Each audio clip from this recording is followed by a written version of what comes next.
Real estate investing Q&A. You guys asked us to take some of the comments, some of the good comments and some of the nasty comments on the YouTube and the Instagram page and answer them directly. And that's what we're doing today. If you don't know who we are, Tony and Andrea. And together we own 220 units. We also own a real estate brokerage here in Michigan. We help everyday people get into real estate investing. We believe in the power of real estate investing. So we're answering your direct questions from the channel. If you have questions, post them on this video. We're gonna talk about operations today. We're gonna talk about expenses. We're gonna talk about finding off-market deals. We're gonna talk about firing people, which is not fun, management, all those things. So without any further ado, these are your guys' questions. You asked us to do this. We're doing it. Let's get to the first question off of YouTube. That's gonna be a good one for you, Ange. What are the key items a landlord must focus to run apartments perfectly from your experience? There's more responsibility and risk dealing with 10 units versus 100 units. True.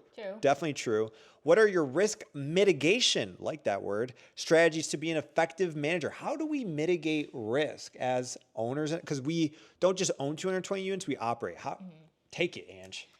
So there's two things I want to touch on. One is just the building itself. So the building itself, risk mitigation would be, for example, the property that we purchased, the gutters are full. So we want to go through each building, inside and outside, and we're taking inventory of what needs to be done. So those gutters, right, they're going to be taken care of right away. So it's just one example. So walking your property every single day, the manager. So right, with 10 units versus 100, there's more risk, but the 100 unit, we're in one spot. So we should be able to walk that property now that it's getting up to our standard in about 30 minutes. And we have a golf cart, so drive that around too. Valid though, valid on, bear with us as we hand off the mic. Guys, we're keeping this raw. We're keeping this raw and authentic. So what Andrew is kind of alluding to is like if you own 10 units versus 100 unit, I would say it is 100% easier to manage the 100 unit. Just the residents, I think, is being proactive with them. So to mitigate risk there of getting lease renewals. So you want to be notifying them 60 to 90 days in advance, and not just a letter. Yeah, you're going to send out a letter because you need a paper trail for everything, but giving them a call, going to their unit or their house if possible, and asking them if they're going to renew their lease. Because if they just get a text message or an email, hey, are you going to renew and this is your new, what's going to change? I mean, they could just throw that piece of paper away. So you want to be proactive in building relationships with them. And then too, if they do decide that they're moving out, then you have 60 to 90 days to start marketing for the next one. So that reduces your vacancy. Love it. Perfect answer there. Next question. This is straight from YouTube. What is your opinion about syndication? Because you are growing, please do a video on pros and cons of syndication. So we did do a full YouTube video where I interviewed Gideon Pfeffer. He owns $1 billion in real estate, all through syndication. He built his entire portfolio through syndication. So check that out. Our thoughts. So we had one investor come in on the 100 unit. Everything else we own just privately. The deal we're under contract on right now, 42 units, we own privately. We joined Robert Martinez's mastermind. You want to pay for experiences. If you're watching this now, this will be live in August. We're holding an event here in September. You want to, whether it's our event or anyone else's event, you want to pay to get around people. We didn't know syndication was a thing when we started. We would drive by these massive complexes and we're like, who owns this? Well, like what guy and gal own this 300 unit? We wanted to try it. And because we joined Robert's mastermind, it was all about operations and syndication. Shout out to Robert. He's taught us. That was the impetus of why we fired our third-party manager. We wanted to try it. We had a certain dollar amount we were looking to raise. We were fortunate we built a track record. So if you guys want to get into syndication, I think it's so important to build a track record on your own. Because why is someone going to give you hundreds of thousands or millions of dollars if you're not a proven entity, right? If they're not family or a family friend, this was not a family friend. This was a colleague. And they saw our track record, and we had this dollar amount we were looking to raise, and we were going to do it with a couple different people, and they came in and they took the entire amount. And we're blessed. That individual is an amazing individual. There's someone we love being in a partnership with, even though they're silent, they're not active. So we control the deal. We run the deal just like we would. We make all the decisions. They're a great person. We're excited with that. Will we do more? We're going to do this one and see how it goes. Yeah. I think is the right. Yeah, I think too with like anything and what we've done with all of our businesses, We learn, educate ourselves, do one, and we don't put too much on we're always pushing ourselves, but also not putting too much on our plate that we can't, back to the first question, mitigate these risks and make it a home run. 100%. So pros and cons is when you don't have an investor, you don't answer to an investor. Right. You answer solely to yourself or your partner. Cons, it's harder to grow. Right. Banks view you more risky. The bank viewed us as less risky because we had X person contributing capital to the deal, contributing net worth, contributing liquidity. So there's pros and cons. But if you had a bad partner or a bad investor who's blowing you up, we should be doing this, too many cooks in the kitchen makes one fucked up omelet. So yeah, I think too, just not getting like caught up on, like all these people want to throw money at you for the investment. You want to really make sure you're vetting that person out. So that's very important. Like anything, right? Too many cooks in the kitchen. So we'll let you know more. And if we decide to do more and open it up, hey, you never know. Okay, so this was specifically about the 100 unit. Why did you replace the building manager? So we recruited a manager, we hired them and fired them within 2 weeks. Hire slow, fire fast is something we believe in. I really believed I had the right person. Was there a specific reason? Did you also replace other staff members who worked with the previous manager? As a loyal follower of your channel, I'd love to see a video where you answer questions from comments. Here you go. We're doing it. There were multiple reasons, and I don't want to drone on too much about this one because I don't ever want to talk bad about an individual. But what they presented was not what they was. Let me put it to you like that, right? We had major concerns, just time management, right? Time wasn't adding up. Stress management, how you do anything is how you do everything. Like when we box at 6 in the morning, 6:30 in the morning, it's not because it's fun. It's because it's a technique to mitigate stress. And if you can stay calm when someone's punching you, you can stay calm when a tenant gets upset, right? Skill level, they had experience, but they didn't have the right experience parallel to this. Like they were more used to managing leasing agents and sub managers, kind of being like a regional manager, which is like what Andrea is.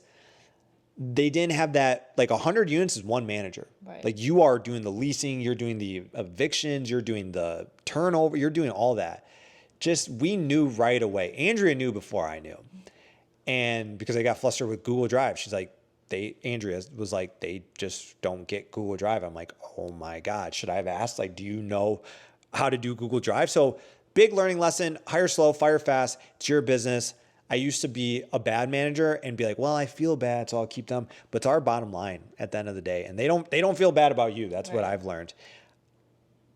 Make sure we should have been more specific. Mm-hmm.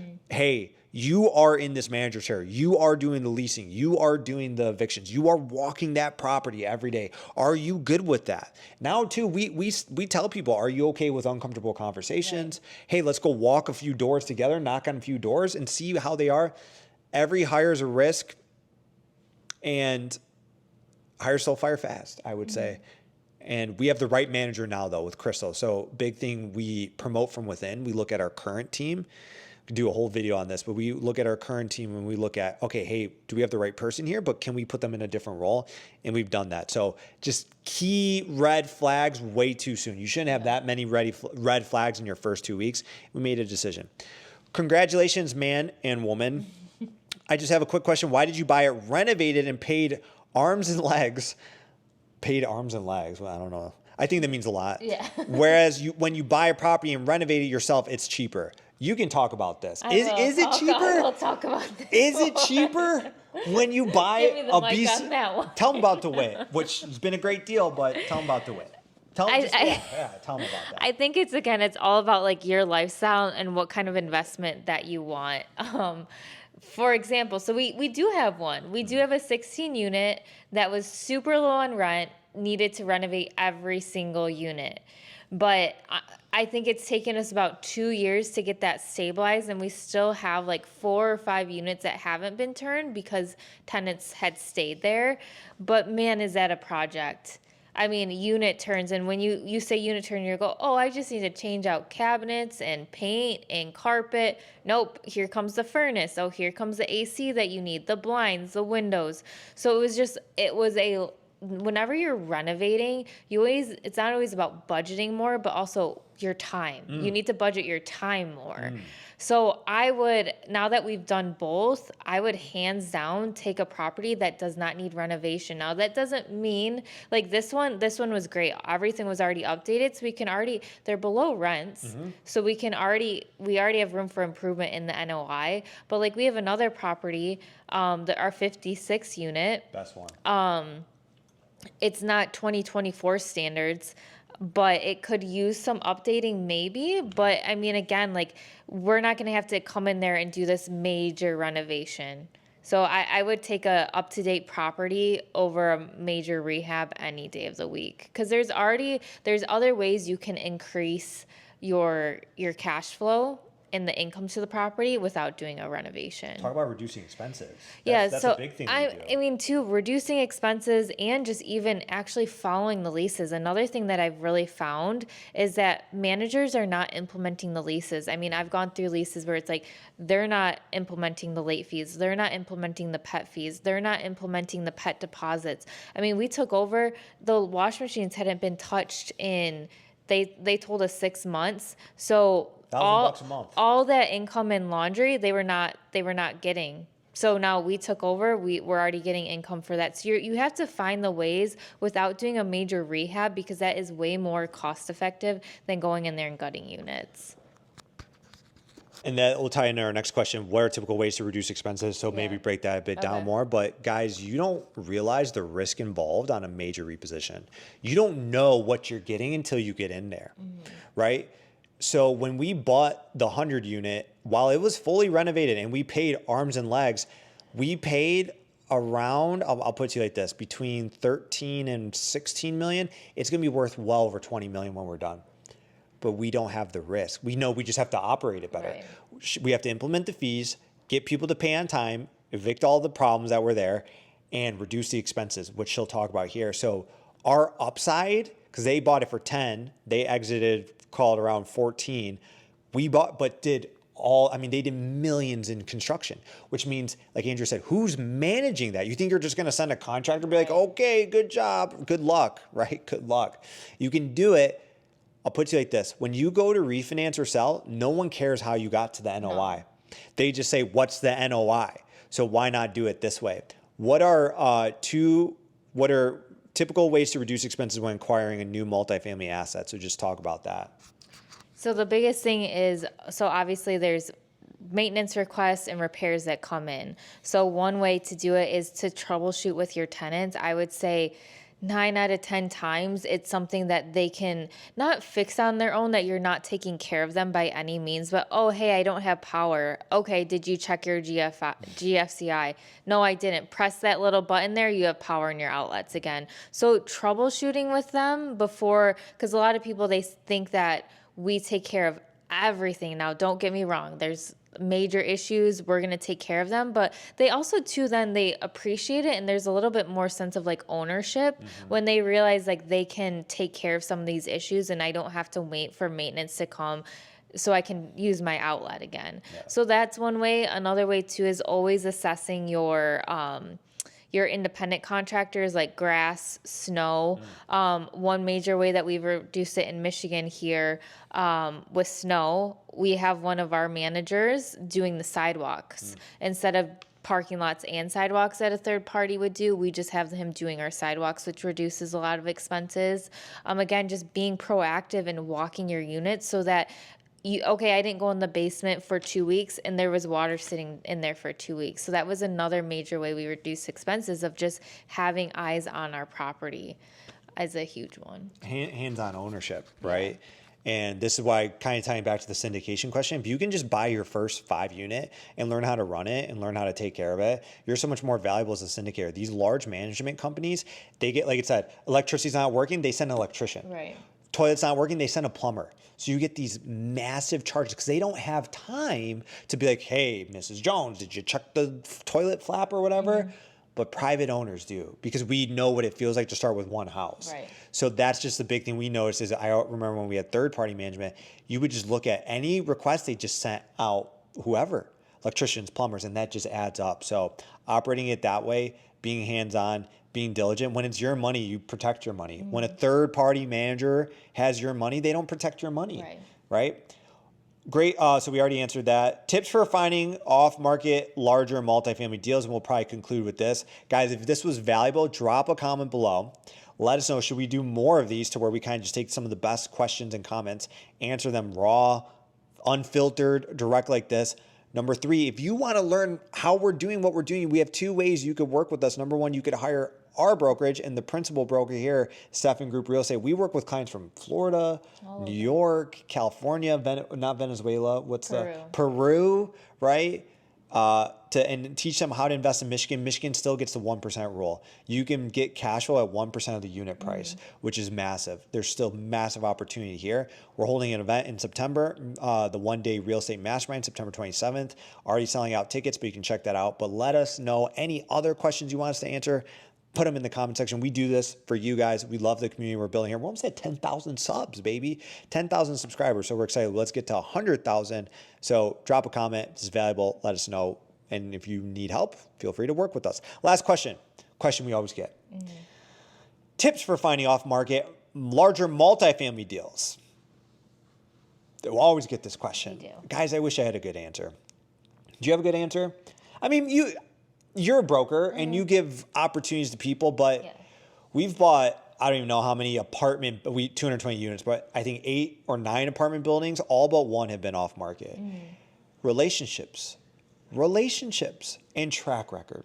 I think track record is a huge one. So I'll talk about relationship. You talk about track record, bring it home, but just networking and pay to play. Like I networked with some of the top brokers in the area.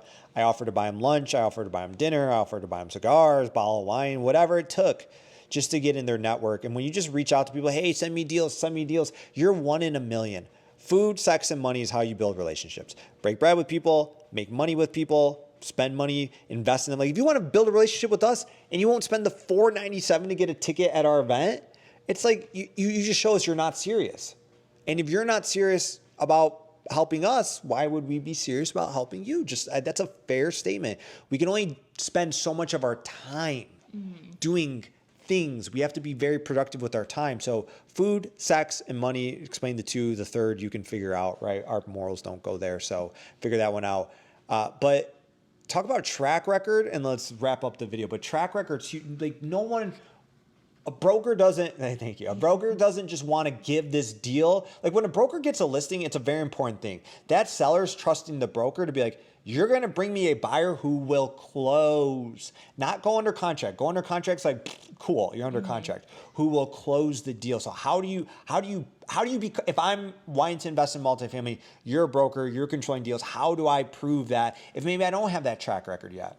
Yeah, I think one of the biggest things is proof of funds. And then 2, your word is everything in business. So if you're going to say like, I want an off-market property, I send it to you, that doesn't mean you have to follow through with it, but at least that you're willing to submit the LOI and get the conversation started. Because again, we are just one person. So it's like all the people that say, I want off-market, you have to just have the ability to close. That doesn't mean you're going to close every deal that comes to you off market, but you have to have the ability to close. I'm dealing with an off market right now, and exactly what Tony had touched on. If my seller is trusting me that I picked this buyer and this buyer is going to close, because if she does not close, it will be going 2 weeks off market. Right. Where that could have been on market, getting eyes of everybody. So I don't think people realize how really special it is to get an off-market property, because we are vouching that the reason I went with you is that you're going to close. Right. Because else I can just put it on the MLS, I can put it to LoopNet, I can shoot it out to everybody, but I'm trusting you that I brought it to you because you want off-market, you better close. So be that trustworthy person, build that trust and that confidence with the broker, and most importantly, build the confidence with yourself. I didn't have the confidence when we started in 2020 to close a 100-unit deal. Yeah. This time last year, I was building up the confidence to buy a 56-unit. That was our biggest deal. That was $4.7 million. Yeah. That was our biggest deal. That was scary. We see a lot of people go under contract and then fall out of contract, and they'll make excuses, but they just lost confidence. It's an investment. It's a significant investment. Doesn't matter if it's 1 unit or 100 units. It's your time, your energy, and your money. So make sure you have the confidence in yourself. eat right, work out. I mean, honestly, if you can't keep your word that you're going to wake up on time and go to the gym, you think you're going to keep your word to close a 100-unit deal, a 10-unit deal, a single family deal? How you do anything is how you do everything. We don't just want to be about real estate. I want to also show you that we stack those daily disciplines and those confidences to be able to do these transactions. So great tips there. And just be confident in yourself. Be confident that if you go under contract and it checks your boxes, you're going to close the deal. Because if not, you get the reputation that this person is a waste of time. And I'll put it to you like this. There's way more buyers than there are sellers. So you get something, close it. Thank you guys so much for being here. If this was valuable, let us know. Drop it in the comments if you like it. If you didn't like it, let us know. Until next time, anything else? That's all. Thank you guys. Talk soon.